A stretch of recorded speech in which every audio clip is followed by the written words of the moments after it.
हनुमान जी के बारे में तो सभी जानते हैं कि उनके बगैर तो यह युद्ध जीतना असंभव था। हनुमान जी से पांडवों की मुलाकात वनवास के दौरान गंधमादन पर्वत पर हुई थी।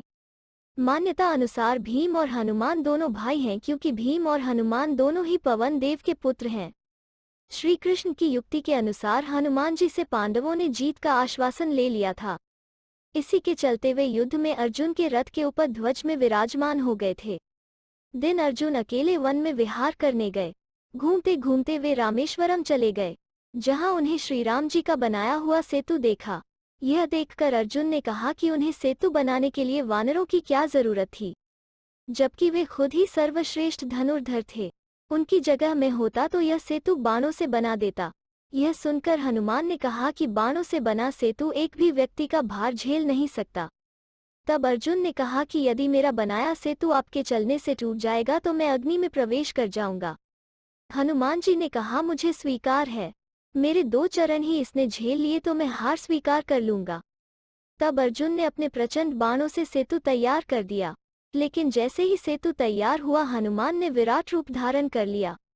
हनुमान राम का स्मरण करते हुए उस बाणों के सेतु पर चढ़ गए। पहला पग रखते ही सेतु सारा का सारा डगमगाने लगा, दूसरा पैर रखते ही सेतु चरमरा गया।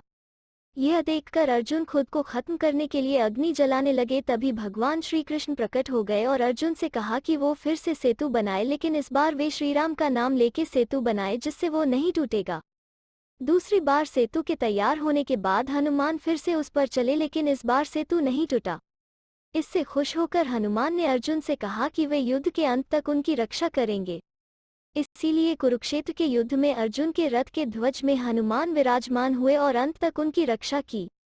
कुरुक्षेत्र के युद्ध के अंतिम दिन कृष्ण ने अर्जुन से पहले रथ से उतरने को कहा, उसके बाद कृष्ण रथ से उतरे।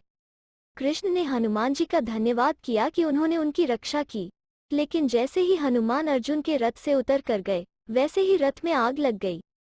यह देखकर अर्जुन हैरान रह गए।